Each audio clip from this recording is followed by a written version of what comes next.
Bayer ofrece 55.200 millones de euros por Monsanto. La farmacéutica alemana pretende la compra de la agrícola estadounidense y ambas lo han comunicado a las autoridades.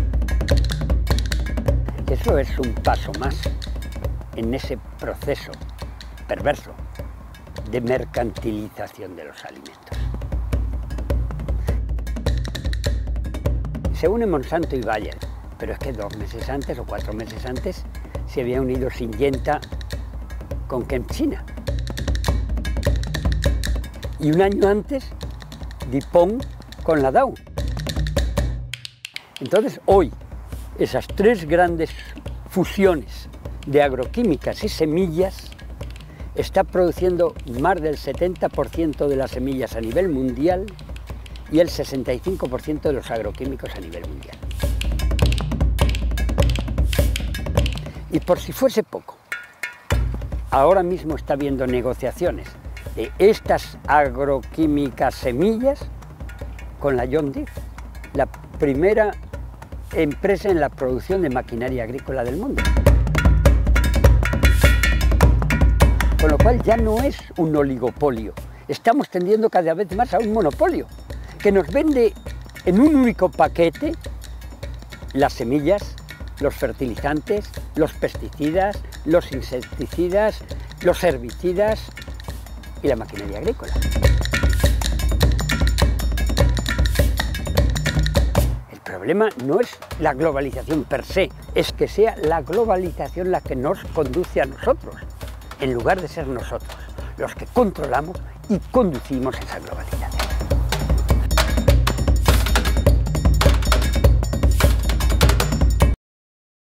Y siempre mirándolo todo. La curiosidad, un universo fascinante, un universo que desde la tranquilidad de las altas cumbres conduce al pequeño macho montés a ir conociendo también a los miembros de su especie. La ley básica en el mundo en que vivimos: comer y no ser comido.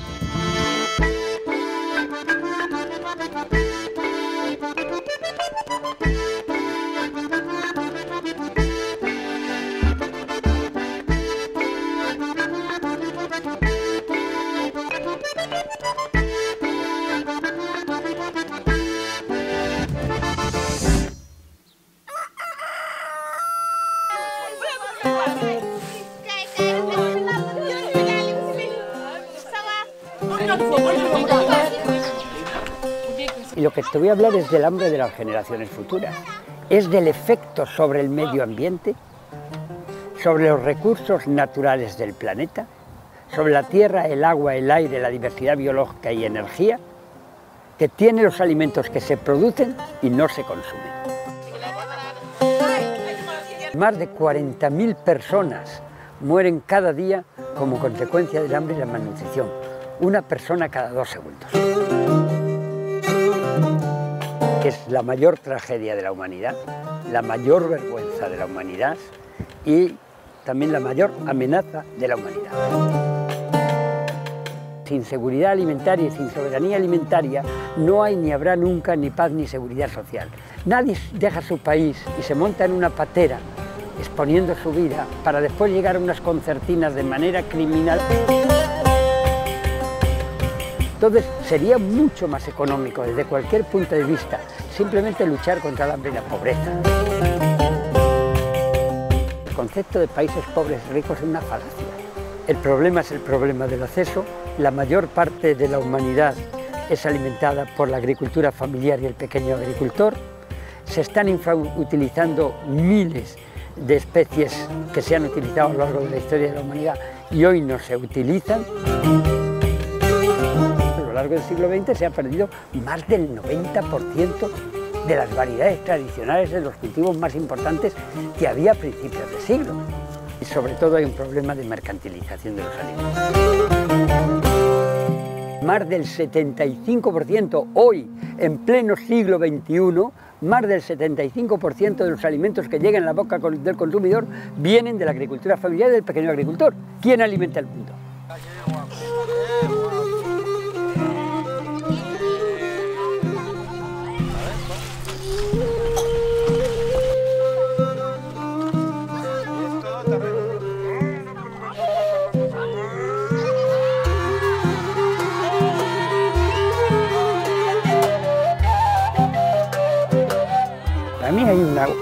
causa principal, mercantilización de los alimentos. Bueno, mis padres y mis abuelos por los dos lados eran agricultores y además mi padre nos puso como condición a los hermanos si queríamos después estudiar, el seguir trabajando en agricultura con él durante los veranos. ¿Sí? Y desde pequeñito yo iba en el trillo con 7 años, como mis hermanos. La mejor universidad y la mejor escuela fue los años de trabajar en la agricultura con mi padre. Y el mejor maestro que he tenido nunca fue mi padre. Mi primera vocación, y en lo que estaba seguro que lo que quería hacer, era medicina. Claro, medicina en aquella época eran 7 años. Y además era una carrera cara, los libros eran muy costosos, entonces dije, bueno, pues voy a hacer otra cosa y después haré medicina.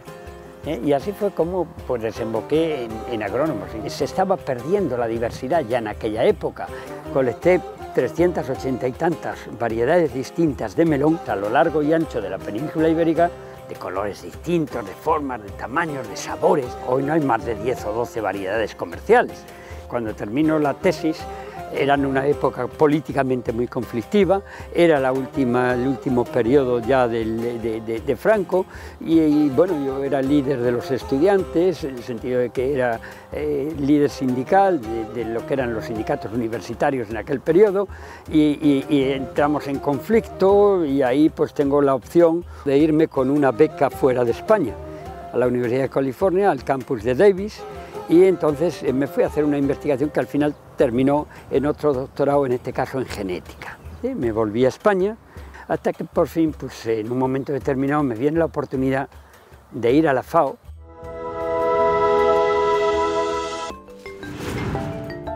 Un tercio del territorio mundial está cubierto por bosques y son una parte vital de nuestro ecosistema global. A mí la FAO me pareció una cosa interesante, era trabajar para la humanidad y sobre todo el tema en el que podía ir a trabajar era el tema de la diversidad biológica agrícola, de los recursos genéticos, pero ya no para melones, ahora era pues prácticamente para cualquier cultivo, porque todo esto que yo creí que pasaba en España y con los melones estaba pasando a nivel mundial, esa pérdida de la diversidad biológica agrícola, esa pérdida de los recursos genéticos, esa pérdida de las semillas tradicionales de los agricultores. Y en la FAO había empezado hacía poquito este tipo de programa, cómo salvar esa diversidad antes de que se perdiera del todo a nivel internacional. Y bueno, yo me fui para 6 meses, dejé la universidad y la investigación en una excedencia especial para 6 meses, fui pidiendo la excedencia y al final estuve 30 años fuera, hasta que me jubilé.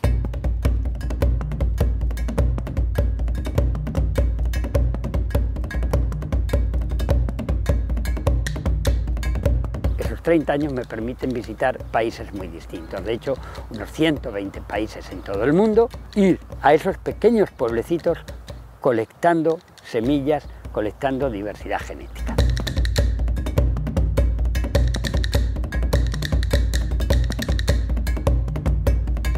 Ahí sí me permitió ir a zonas muy aisladas, en el Amazonas, en zonas de sabana, y conocer, darte cuenta, entre otras cosas, de que hay cientos, miles de civilizaciones y cada una son también milenarias, con una gran trayectoria, adaptadas a condiciones medioambientales muy distintas. Esto para mí fue un aprendizaje importante, pero también te das cuenta de que sobre todo en estos países, mientras en Europa ya la vida urbana se estaba comiendo la vida rural, allí todavía no. Todavía la vida rural seguía siendo la base de la población con toda su riqueza, porque en la medida en la que después se va haciendo urbana, de alguna manera las culturas se unifican, las culturas se uniforman y por lo tanto todos esos saberes tradicionales de milenios se van perdiendo.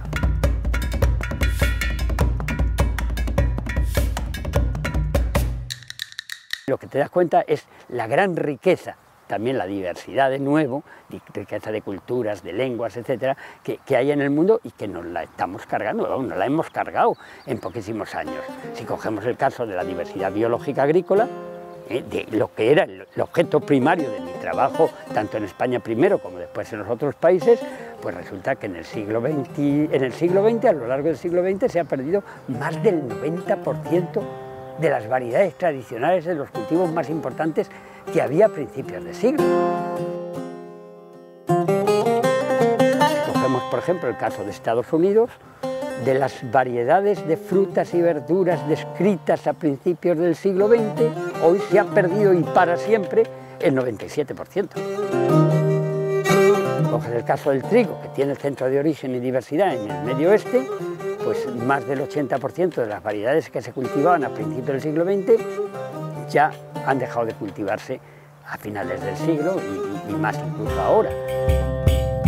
En el caso del arroz, en India, de más de 30.000 variedades distintas descritas a principios del siglo XX, pues hoy se cultivan de manera comercial no más de 12 en el 75% del territorio nacional.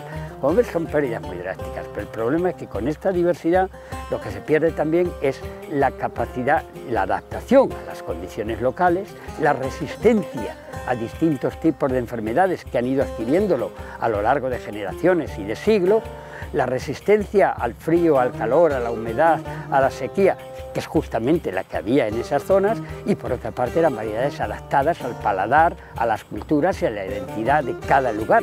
Todo eso se pierde, por lo tanto se pierde también la identidad de los pueblos.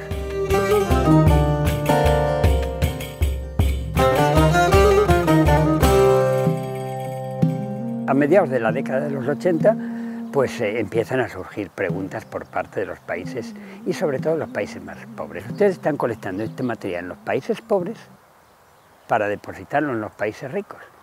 Esta es la pregunta. ¿De quién es la propiedad del material depositado? ¿Del país donde se colectó? ¿Del país donde se conserva? ¿O es patrimonio de la humanidad? Esto crea un gran debate. ¿Qué sentido tiene que yo dé las variedades de mis agricultores, que de ahí se obtenga la resistencia, que lo introduzcan en nuevas variedades y que después tenga que pagar yo royalties permanentemente, derechos de propiedad intelectual para utilizar esas nuevas variedades? Aquí hay una injusticia. Por lo tanto, lo que se está viendo con claridad es que el concepto de países pobres y ricos es una falacia. El que es pobre en una cosa es rico en otra, y por lo tanto la conclusión es que hay que negociar, hay que acordar, hay que llegar a un acuerdo internacional que permita no solo la conservación y el uso sostenible de las semillas y la diversidad genética, sino también la distribución justa y equitativa de los beneficios derivados del uso de estas semillas.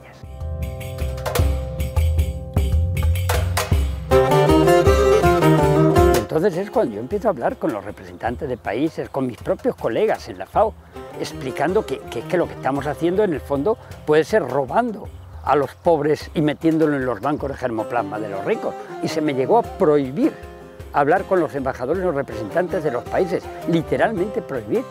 Entonces tuve que hacer en un periodo reuniones, llámale clandestinas, en mi casa, con nombre falso. Yo me llamaba Ramón en aquel periodo. Y eso, que tarda 20 y tantos años en negociarse, es lo que hoy llamamos Tratado Internacional de Recursos Fitogenéticos.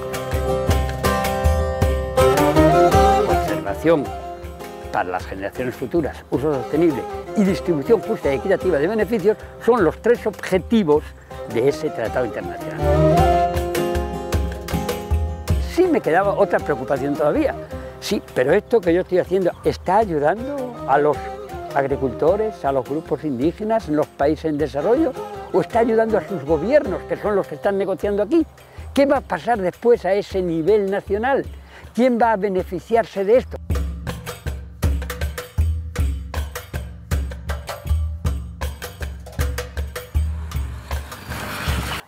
A mí me enseñó mucho una reunión que tuvimos hace menos de 2 años en Cuzco, y era de pueblos indígenas. Era una reunión convocada por las Naciones Unidas sobre soberanía alimentaria en pueblos indígenas. Y fueron pueblos de los 5 continentes. Había más de 60 pueblos indígenas de todo el mundo, estaban representados allí.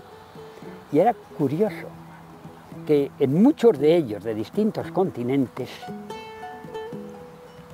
cuando el grupo de sabios, que generalmente es el que toma las decisiones en estos pueblos, tenía que decidir cosas importantes, una de las primeras preguntas que se hacía es ¿cómo afectará esta decisión nuestra a las próximas 7 generaciones, o a las próximas 5, o a las próximas 8 generaciones. Lógicamente, por eso esto explica una cosa. Si ellos se hacen esta pregunta, es una de las razones principales por las que han llegado a nuestros días en condiciones adversas y en situación tan precaria, pero han llegado. Son culturas milenarias que aún están vivas. Una cultura que no tiene en cuenta el efecto de sus acciones sobre las siguientes generaciones, es muy fácil que termine en un suicidio colectivo. Es un lugar donde diariamente arrojan más de 2.000 toneladas de basura. Y es aquí donde decenas de familias con sus hijos sobreviven entre desperdicios. Cuando te dicen que más de 800 millones de personas pasan hambre, lo ves como una cifra grande, pero no se abarca a entender la grandeza. Eso significa, acercándonos a la cifra, que más de 40.000 personas mueren cada día como consecuencia del hambre y la malnutrición. ¿Sabes cuántos han muerto de gripe A desde que se inició? 19.000 personas, menos de la mitad de lo que mueren en un solo día de hambre.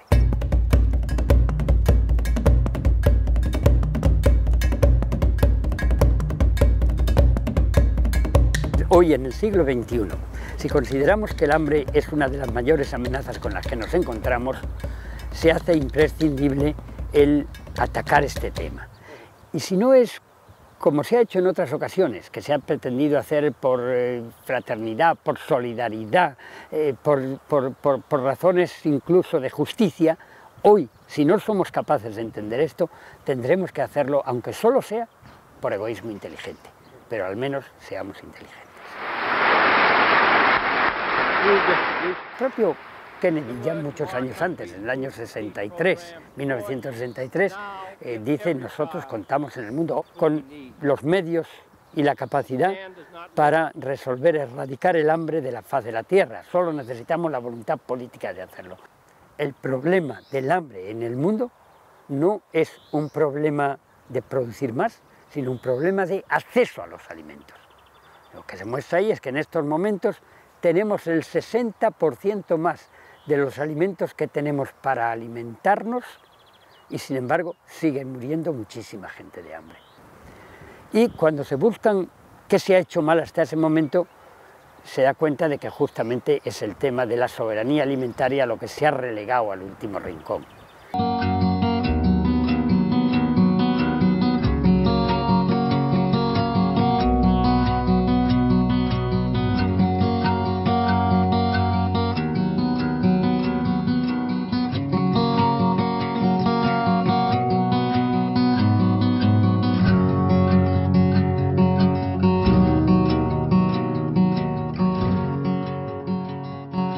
Familiar campesina es la que se dedica a producir alimentos. El año 2014 lo definió la FAO, Naciones Unidas, como el Año Internacional de la Agricultura Familiar. Claro, mucha gente, sobre todo en Occidente, se sorprendía. Es una contradicción. Hoy en día, Año Internacional de Agricultura Familiar. ¿Por qué? Claro, esto está basado en los estudios previos.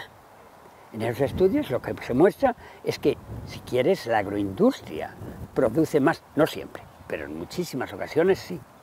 Pero cuando se analizaba de esos alimentos producidos cuáles llegaban a la boca del consumidor, más del 75% hoy, en pleno siglo XXI, más del 75% de los alimentos que llegan a la boca del consumidor vienen de la agricultura familiar y del pequeño agricultor. ¿Quién alimenta el mundo? La agricultura, como la hemos conocido, está siendo asesinada. Fíjate que la palabra agricultura es la cultura del campo. Tienes una definición preciosa de Cicerón de agricultura. La agricultura como la profesión propia del sabio, la más adecuada al sencillo y la más digna para todo hombre libre. La agricultura era ante todo multidisciplinariedad, era el entender de meteorología, de suelos, de aires, de todo, para poder prever lo que iba a ocurrir, y también de economía, y saber lo que ibas a cultivar ese año, porque era lo que se iba a necesitar. Todo eso hoy ya no es necesario. Todo eso ha pasado a ser una mecanización total. Hoy no se puede, por eso hablamos de agroindustria, o hablamos de otros términos, pero agricultura ya no existe. Entonces lo que ha ocurrido Es que la agricultura, que tiene una tremenda multifuncionalidad, porque la agricultura no es simplemente la producción de alimentos, es también una actividad que permite el desarrollo rural. Es una actividad que permite la conservación de los recursos naturales del planeta. Es una actividad que permite mantener y crear paisajes.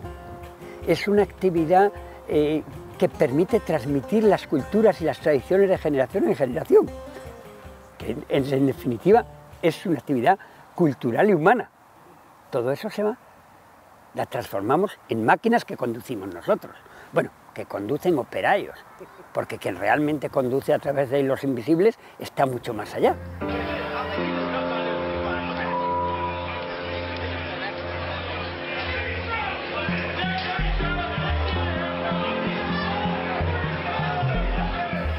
Hay alimentos de sobra en el mercado internacional, pero esos alimentos no llegan ni a la boca ni a la mesa del que tiene hambre. El que tiene hambre tiene dos maneras de alimentarse. Una es comprando los productos en ese mercado internacional, porque ahí están, sometidos a una enorme volatilidad de los precios y a precios que muchas veces no son asequibles. La otra forma es producirlos cerquita.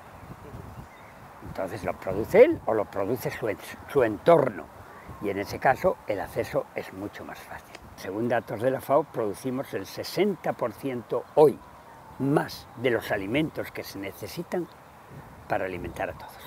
El problema es, de nuevo, ese acceso a los alimentos. ¿Qué pasa? ¿Qué ocurre con esos alimentos que se pierden por el camino? En España, en época de crisis, 7,7 millones de toneladas métricas se pierden y van a la basura cada año, el equivalente a 169 kilos por habitante y año. ¿Qué está ocurriendo aquí? ¿Cómo es posible ese destrozo tan enorme? Para mí hay una causa principal: mercantilización de los alimentos.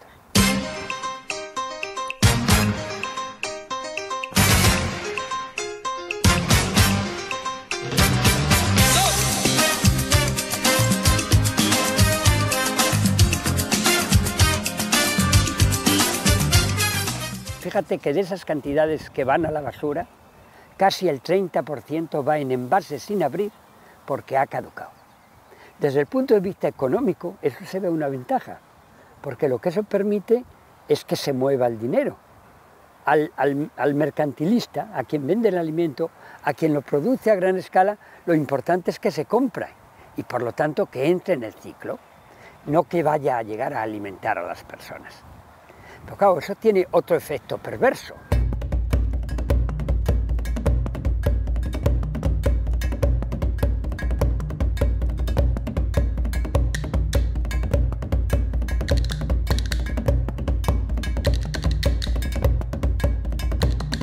Todo eso es legal, pero no deja de ser un crimen total contra la humanidad. ¿Sí? El alimento medio que llega a tu boca y a la mía, en España hoy, y en muchos otros países también, en el caso de España, ha recorrido entre 2.500 y 3.000 kilómetros. No tiene ningún sentido. No sé si recordarás, hace unos años, 2 camiones chocan cerca de Barcelona. Uno venía del norte, de Holanda, a Andalucía. El otro iba de Andalucía a Holanda. Cuando se pegan el golpe y se rompen, en ambos se desparraman tomates. La mercancía era tomates. ¿Qué sentido tiene eso? Mercantilista, todo lo que tú quieras. Desde el punto de vista de lógica y de sostenibilidad, en un mundo en que esos recursos naturales están tocando el límite, es una barbaridad absoluta y eso hay que ponerle coto. Los pesticidas y la ingeniería genética formarían la base de un nuevo gigante químico. Bayer absorbe a Monsanto. Hoy la Comisión Europea ha autorizado a Bayer la compra de Monsanto bajo determinadas condiciones. En sus laboratorios de investigación se estudia el futuro de la agricultura. Las dos compañías prometen que alimentarán al mundo. Se une Monsanto y Bayer. Los inyecta con Kemchina, DuPont con la Dow. Entonces hoy esas 3 grandes fusiones de agroquímicas y semillas está produciendo más del 70% de las semillas a nivel mundial y el 65% de los agroquímicos a nivel mundial. Y por si fuese poco, ahora mismo está habiendo negociaciones de estas agroquímicas semillas con la John Deere, la primera empresa en la producción de maquinaria agrícola del mundo, con lo cual ya no es un oligopolio, estamos tendiendo cada vez más a un monopolio, que nos vende en un único paquete las semillas, los fertilizantes, los pesticidas, los insecticidas, los herbicidas y la maquinaria agrícola. Si a esto añades la captación de datos por parte de esas maquinarias agrícolas, que la John Deere en estos momentos tiene la base de datos más importante del mundo, incluidos el clima, la situación, el tipo de tierra, el tipo de cultivo que está haciendo en cada rincón, en cada lugar donde existen estos tractores, claro, esto es muy peligroso. De nuevo, es bueno que haya esos datos, sí, es bueno aplicar esos datos a la investigación para que te permitan de manera localizada el producir más en otros lugares, no cabe ninguna duda. Lo que es malo es que eso esté en manos de un pequeño grupo, se tienda a un monopolio en el que el objetivo, por definición, porque una empresa privada tiene que tener como objetivo, y yo no me opongo a ello, maximizar sus beneficios, porque si no va a la bancarrota. Lo que no puede ser es que tenga el control y que tenga el monopolio. Pero, por cierto fuera poco, nuestro sistema político, el más aceptable de todos los conocidos, que es la democracia, tienen también otro déficit. Las generaciones futuras no votan.